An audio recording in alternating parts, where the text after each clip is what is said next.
لیکن میری اکیڈمی کے باہر آ کے اس قسم کی ایکٹیویٹیز پرفارم کرتے ہیں اور کہتے ہیں ہم نے اکیڈمی بند کروانی ہے.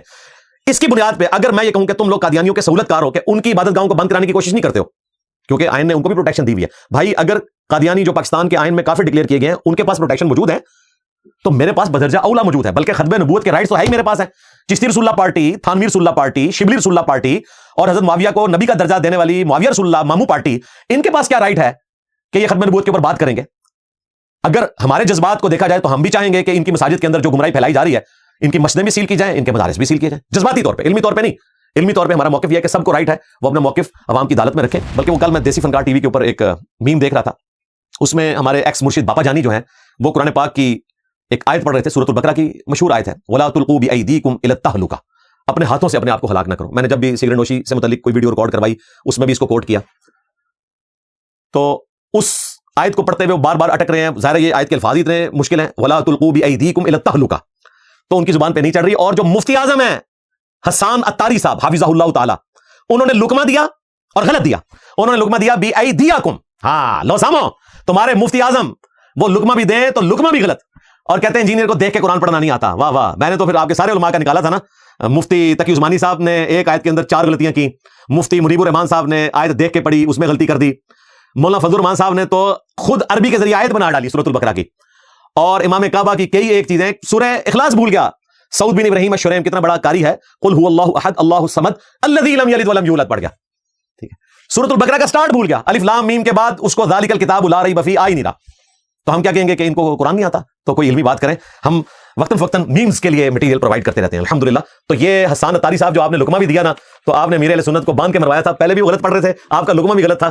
بِأَيْدِيَكُمْ نہیں ہے, وَلَا تُلْقُوا بِأَيْدِيكُمْ إِلَى التَّهْلُكَةِ. جب میں یزید کو کنڈیم کرتا ہوں تو اہل حدیث کی دم پہ پاؤں آ جاتا ہے, بریلویوں کے گلے میں جا کے ہار ڈلتا ہے. جب میں چشتی رسول اللہ کو کنڈیم کرتا ہوں تو اہل حدیث خوش ہو جاتے ہیں, لیکن بریلویوں کی دم کے اوپر پاؤں آ جاتا ہے. جب میں تھانوی رسول اللہ کو کنڈیم کرتا ہوں تو دیوبندیوں کی دم کے اوپر پاؤں آ جاتا ہے, اور اہل حدیث اور بریلوی بغلے میں جانا شروع کر دیتے ہیں. اسی طریقے سے جب میں ماتم کو کنڈیم کرتا ہوں, میں عقیدہ امامت کی ایسی شکل جس میں رسول اللہ صلی اللہ علیہ وآلہ وسلم کی دنیا سے رحلت کے بعد بھی کوئی عقیدہ رکھے کہ کسی غیر نبی کے اوپر اللہ کی طرف سے وحی آتی ہے, اس طرح کی کوئی بگڑی ہوئی شکل مانے, جب میں اس کے اوپر ڈسکشن کرتا ہوں تو بعض جو غالی قسم کے رافضی ہیں ان کو برا لگتا ہے. ہاں, جو سلجھے ہوئے اہل تشیع ہیں وہ تو کہتے ہیں ہمارا اس قسم کا عقیدہ نہیں ہے.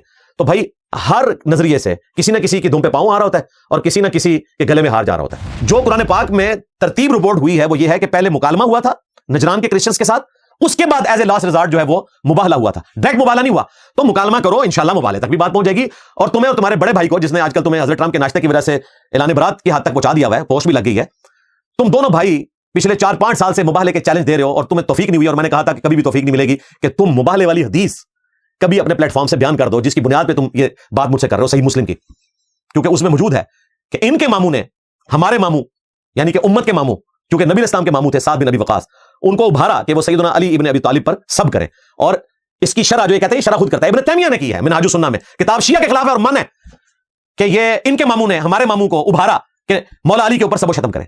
اور سب و شتم وہ کہتے ہیں تنقید, نہ تنقید نہیں بھائی, تنقید نہیں, وہ بھی مسلم شریف میں موجود ہے 6229, لعن اللہ ابا تراب. یہ کہتے تھے ابو تراب پہ اللہ کی لعنت, نعوذ باللہ. علی ابن ابی طالب کی کنیت ہے ابو تراب. کہتے نہیں وہ کوئی نامعلوم تھا جس نے کیا, اور صحابی کو بلایا, اس میں الفاظ ہیں کہ مدینے کا حاکم بنا بنو امیہ بنو مروان میں سے, بنو حکم میں سے. مدینے کا حاکم کوئی عام آدمی ہوگا, ایٹ لیسٹ وہ تابعی ہوگا, ایٹ لیسٹ, عام آدمی نہیں. تو میں نے کہا تھا کہ وہ جمعیت اہل حدیث مدینہ شریف کا اس زمانے کا امیر تھا, کیونکہ حاکم وقت تھا نا. اور اب تو یہ پھنس گئے ہیں. اس کی وجہ یہ ہے کہ ان کے مفتیوں نے خود مانا ہے کہ جو یہودی ہیں وہ اعلانیہ حضرت عیسیٰ ابن مریم کو نعوذ باللہ اینٹی کرائسٹ کہتے ہیں, دجال کہتے ہیں, اور انہیں آؤٹ آف ویڈ لاک کہتے ہیں.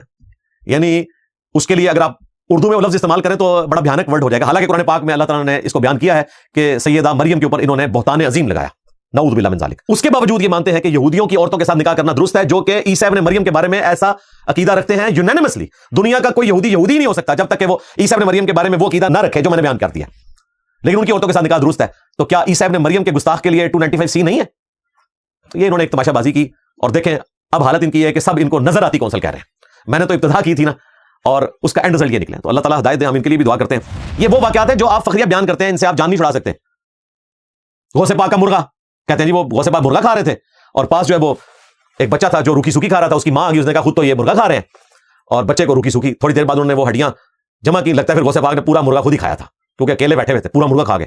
وہ انہوں نے ہڈیاں جمع کی, اس کو کم بیز نیلا پڑا, کہتے ہیں جی وہ مرغا جو ہے وہاں زندہ ہو گیا. انہوں نے کہا جب تیرا بیٹا اس مرتبے پہ پہنچے گا تو پھر وہ مرغا کھا لے, حالانکہ اس مرتبے کے اوپر کوئی صحابی بھی نہیں پہنچا ہوا تھا, ورنہ صحابہ کرام بھی مرغا نہ کھا سکتے. دوسری بات, تم لوگ تو ہمیں یہ بتاتے ہو کہ یہ اولیاء اللہ جن کو تم ڈکلیئر کرتے ہو یہ پیغمبر کے طریقے پہ ہوتے ہیں, تو پیغمبر کا طریقہ تو یہ ہے کہ صحیح بخاری میں آتا ہے کہ صحابہ کرام نے اگر ایک پتھر باندھا ہوا تھا نا بھوک کی وجہ سے, تو نبی اسلام نے اپنے پیٹ میں 2 پتھر باندھے ہوئے تھے. اور اسی کانٹیکسٹ میں سورۃ الاحزاب میں آیا لقد کان لکم فی رسول اللہ اسوۃ حسنہ, کہ رسول اللہ کی زندگی میں تمہارے لیے بہترین نمونہ ہے. اس میں داڑھی پگڑی کا ذکر نہیں ہو رہا تھا. نبی اسلام نے جو غزوہ خندق میں فقر کی زندگی کے اعتبار سے اپنا کریکٹر پیش کیا, یہ نہیں ہے کہ آپ خود کھا رہے ہیں غوث پاک کی طرح. اب ہم کہہ سکتے ہیں غوث پاک کی طرح کیونکہ آپ لوگ خود بتا رہے ہو نا بابا جانی کے مرشد ہیں, تو بابا جانی ہمیں بتائیں گے نا. اور یہ واقعہ ڈاکٹر طاہر القادری صاحب نے بیان کیا ہے. آج وہ کہتے ہیں جی مجھے تو جوانی میں پتہ چل گیا تھا کہ تذکرۃ الاولیاء میں جھوٹے واقعات ہیں, لیکن یہ وہ واقعہ جو آج تک بیان کر رہے ہیں اس کو سچا مانتے ہیں ڈاکٹر طاہر القادری صاحب بھی. غوث پاک کا مرغا, نبی اسلام تو روکی سوکی کھائیں, پھر ہمیں تم لوگ بتاتے ہو کہ جی نبی اسلام نے فرمایا کہ آپ جو خود کھاتے ہیں وہ غلاموں کو کھلائیں, جو خود پہنتے ہیں وہ غلاموں کو پہنائیں. تمہارے غوث پاک جو ہے وہ خود مرغے پھاڑتے تھے اور اپنے شاگردوں کو جو ہے روکی سوکی کھلاتے تھے. تو یہ کون سے نبی کے طریقے کے اوپر ہے؟ پھر غوث پاک کا لوٹا, یعنی صرف میں نے ارادہ کیا کسی دن نا میں یہ سارے غوث پاک کی ساری چیزیں ایک جگہ اکٹھا کروں اور میں قرآن و سنت سے اس کا پوسٹ مارٹم کرنا شروع کروں ان باتوں کا جس کو یہ درست سمجھتے ہیں. نگاہ مار کے انہوں نے مرید کو جلا کے راکھ کر دیا. مرید بیچارہ اس لیے آیا تھا اپنی آخرت بناتا, اپنی آخرت کیا بنانی تھی, وہ غوث پاک کی بھی آخرت لے گیا, کیونکہ قرآن میں ہے جس نے ایک مسلمان کو ناحق قتل کیا ہمیشہ کے لیے جہنم میں. تو بھائی غوث پاک کا دھوبی, غوث پاک کا مرغا, غوث پاک کا لوٹا, یہ تو آپ بتاتے ہیں. کبھی غوث پاک کی نماز بھی بتایا کریں, وہ نہیں آپ بتا سکتے, کیونکہ غوث پاک کی نماز وہ نماز تھی جس کو آپ کہتے ہیں مکھیاں مارنا.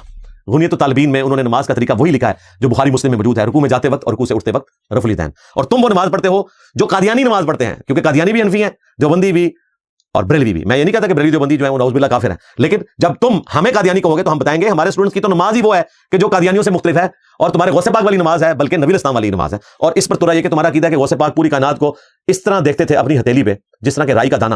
تو غوث پاک نے یقیناً نبی اسلام کی نماز کی ویڈیو لوح محفوظ پہ دیکھی ہوگی, بخاری اور مسلم بھی وہاں سے ڈائریکٹ پڑھی ہوگی, اور اس کے بعد رفع الیدین شروع کیا ہوگا. اور وہ تو دلوں کا حال بھی جانتے تھے. تو پھر رفع الیدین نہ کرنے والے اپنی خیر منائیں, کیونکہ تم لوگ کہتے ہو یہ منسوخ ہو چکا ہے. کبھی کہتے ہو گھوڑوں کے دموں والا معاملہ ہے اس کے ساتھ, کبھی کہتے ہو مکھیاں مارنا ہے. تو تمہارے شیخ عبدالقادر جیلانی تو یہ سارے کام کرتے رہے, ان کو پوری زندگی نہ پتہ چلا. ہندوؤں کی اولادوں کو پتہ چل گیا انڈیا پاکستان بنگلہ دیش میں کہ رفع الیدین منسوخ ہے, اور امام کعبہ کو نہیں پتہ چلا, غوث پاک کو نہیں پتہ چلا.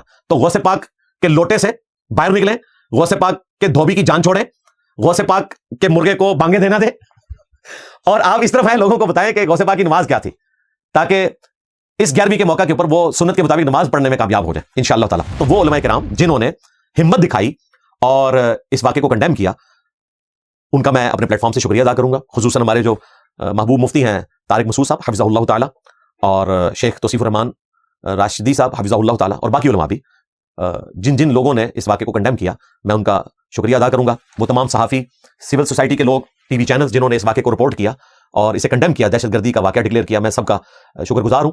اور سب سے بڑھ کر اپنے اسٹوڈنٹس کا کہ جن کی دعائیں ہمارے کام آئیں, اور الحمدللہ کوئی بھی کیجویلٹی ہمارے اسٹوڈنٹس میں سے یا پولیس والوں میں سے نہیں ہوئی. ایک بھائی زخمی ہوئے, الحمدللہ ان کی حالت جو ہے وہ خطرے سے باہر ہے, اور باقی لوگ اللہ کے فضل سے محفوظ رہے. اور جن پولیس والوں نے, ایلیٹ کے لوگوں نے بہادری دکھائی, اس میں چند ہماری سسٹرز بھی شامل ہیں جنہوں نے باقاعدہ اس کو پینک کیا یہاں تک کہ وہ اپنے انجام کو پہنچا.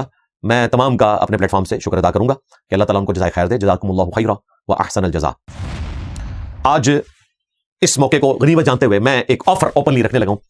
اس وقت پاکستان میں 2 بڑے مفتی ہیں جن کے اوپر آلموسٹ پاکستان کے عوام کنسنسس کے ساتھ ایگری کرتے ہیں کہ یہ پاکستان کے ٹاپ کے مفتی ہیں اور یہ بائسڈ نہیں ہے. نمبر 1 ہمارے مفتی منیب الرحمان صاحب حفظہ اللہ تعالی, جن کا تعلق بریلوی مکتب سے ہے, اور نمبر 2 مفتی تقی عثمانی صاحب حفظہ اللہ تعالی, جن کا تعلق دیوبند کے مکتب سے ہے.